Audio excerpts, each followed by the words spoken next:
Hello, good to see you. Good morning, geometry. Today we're going to move on to our next section, which is 3.3. We're going to be looking at lines that are perpendicular.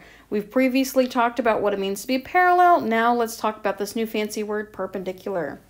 Learning target today says, I can determine if a line is a perpendicular bisector of a segment. And today you'll be successful when you can prove the perpendicular bisector theorem. We will prove the converse of that later. And we're also going to look at some theorems about right angles, okay? But definitely make sure you know we're doing stuff with perpendicular bisectors today. Pause if you need to.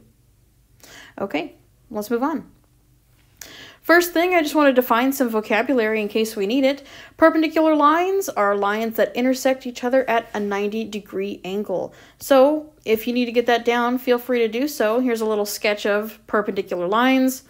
Let's say I've got line L, and here's line M. Why not? If that intersection is, again, a right angle, then we can say that L is perpendicular to M.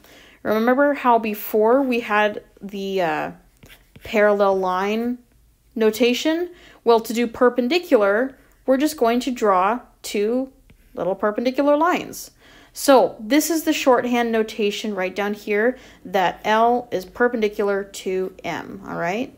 So naming the lines and drawing a little perpendicular intersection between L and M. Okay. Let's talk about what it means to be a perpendicular bisector. And again, anything in blue, I highly recommend you write down as well as draw some pictures off to the side with me. So a perpendicular bisector is a line perpendicular to the segment. So there's a segment. I'm going to just kind of draw this out there. Maybe I've got segment AB. It's a line perpendicular to the segment at the midpoint of a segment. So maybe once more there is a midpoint M. And there's a line that goes through M. I'll draw the line in red. Or I guess that's pink. There's a line that goes through M such that it intersects that segment at a 90-degree angle. So why not? Let's just call this L again. L for line. L here would be the perpendicular bisector to segment AB. All right. We could also have something that looks like, so maybe here's, ooh, we got a little line. Maybe here's a segment AB, and maybe you have something that looks like this. Maybe it's another little segment. Segment, again, is still a portion of a line. So maybe again there's M, the midpoint, where AM and MB are the same length. If you have just a segment that runs through here, but it is, again, indeed intersecting at a right angle, we could still say that GM is a perpendicular bisector as well. Even though it's not necessarily a line, it's still a segment. Again, it bisects my segment at point M, and at that intersection, it's a 90-degree angle. If you had to go back to this original thing, I'm going to go add little congruent signs, because again we know that M is the midpoint, therefore AM has to be congruent to MB. All right, so that was perpendicular bisector. Perpendicular, oh man, everything's getting squished up. Perpendicular bisector theorem. Again, today is a lot of technical things, and we'll go over examples in class and one at the end, okay? So just hang in there, you're doing good. Perpendicular bisector theorem. If a point is on the perpendicular bisector of a segment, then it is equidistant from the endpoints of the segment. There's a lot there, so we're just going to draw a picture. Why not? I love pictures. So again, there's a point on a perpendicular bisector.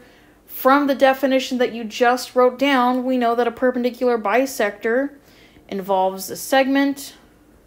So there's another segment AB. There's my midpoint M. Let's say that here is my perpendicular bisector L. I'm going to go mark AM and MB congruent. So we've got a point. Here's a point on the perpendicular bisector. Let's say that it is point P. Then it is equidistant. That fancy word equidistant just means equal distance from the endpoints of the segment. Again, in my picture, the endpoints are AB. So if this point P that lies on the perpendicular bisector L, this point B has to be the same distance from endpoints A and B. So if I had to draw that distance, I'm just going to do a little dashed or dotted, you know what I'm talking about, a little dotted line here. That distance from A to B has to be the same. I'm going to go mark it with 2 slash marks to keep it consistent with each other and make sure it doesn't get confused with line segments AM and MB being congruent. So AP and BP, that distance has to be congruent. What if we picked another point? What if we picked a point down here? Let's call that point R. Again, it's a point that lies on this perpendicular bisector. Therefore, the distance from R to B and R to A has to be the same distance as well. I'll go mark these with 3 congruent slash marks. All right. I'll just do one more. Why not? Let's go with orange. Okay, what about this point right here? I'm going to call it point N. That means that the distance between AN and this distance between NB has to be the same. Alrighty, that was kind of a lot in a little bit of room, but that perpendicular bisector theorem is very important. If you've got a point that lies on the perpendicular bisector of a segment, it is going to be equidistant from the endpoints of the segment. If we had to think what the converse of this would be, well, again, converse kind of flips your statement.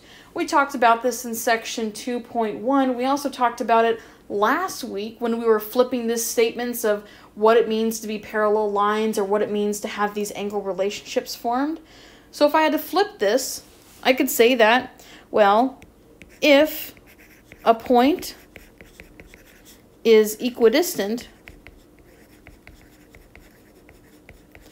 from endpoints of a segment, then the point has to be on the perpendicular bisector. And I'm going to abbreviate this a little bit and say, oh boy, then point is on perpendicular. I'm going to just draw that little symbol for perpendicular and then bisector. All right. I hope to prove that later with you guys in class, so we'll see. Okay, we have the perpendicular bisector theorem. We also have its converse. We can work with both of those. Let's look at a couple more theorems or postulates. I have the perpendicular postulate. If there is a line and a point that is not on the line, there is exactly one line through the point that is perpendicular to the given line. Wow, again, that's a lot. Let's draw a picture. And if you want to shorthand this, put it in blue, right? There is exactly one line through the point that is perpendicular to the given line. So, again, there's a line. There's a point that's not on the line. So let's say this is line L and this is line or point M. There's exactly one line that goes through that point that is perpendicular to the original line L.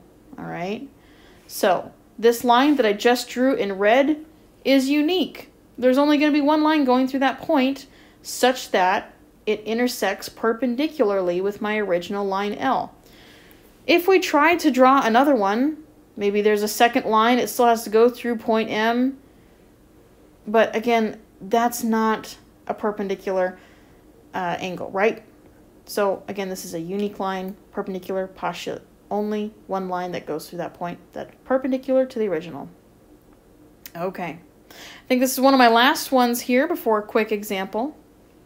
And I'm going to provide you a shorthand with it as well. So if you want to kind of write this in shorthand now that we have a bunch more notations.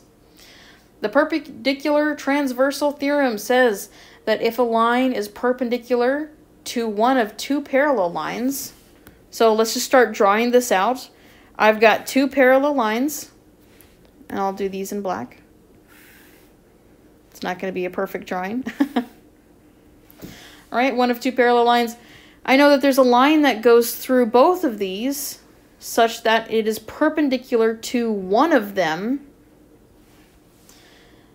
Okay, so if I know that line M is, I'm going to use different, let's say T for transversal, right?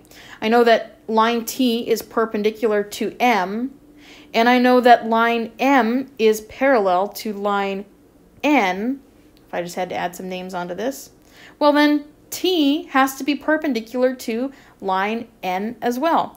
We can do a proof of this if you want, but we can quickly just get an idea of what this would be. Well, corresponding angles to that guy would be one down here, so these have to be the same.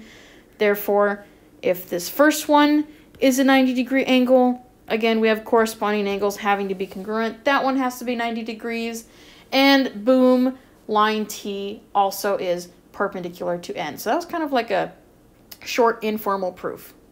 So if you want a shorthand of this, we could say, you know, with the picture, of course, you could say if M is parallel to N and T is perpendicular with that new notation, if you know that T is perpendicular to M, then line T has to be perpendicular to N as well. That is another way that you could write this in our shorthand notation.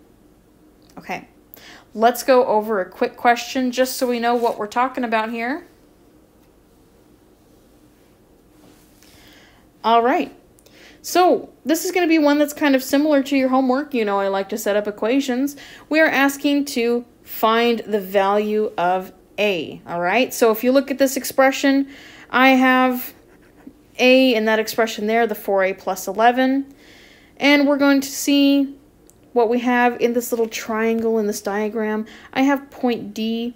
It's got to be the midpoint, right? Because I know that AD is 20 units and CD is also 20 units. So those two have to be congruent. Therefore, D is the midpoint.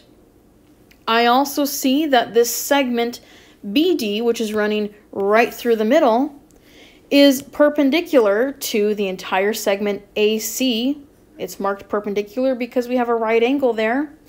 Therefore, BD has to be the perpendicular bisector of segment AC. Throw it on back to a couple minutes ago, you know that if there's any point that lies on the perpendicular bisector, it has to be equidistant from the endpoints. For example, I know that point D lies on the perpendicular bisector. It's literally a part of the segment BD. And I know that it's equidistant because, again, we have it marked here, 20 units and 20 units. So if we wanted to solve using this expression, if we wanted to solve for A here, we just have to know the other distance. And we're given that this side is 27. This expression is 4A plus 11. Again, B has to be equidistant from A and C. So if we're given this expression of 4A plus 11, it should also be equal to the length 27. There you go. Can you solve from here?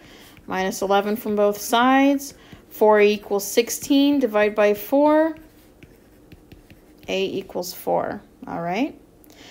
Let me know if you have any questions. Please come to Blackman 107 to check off your notes. Have a great day.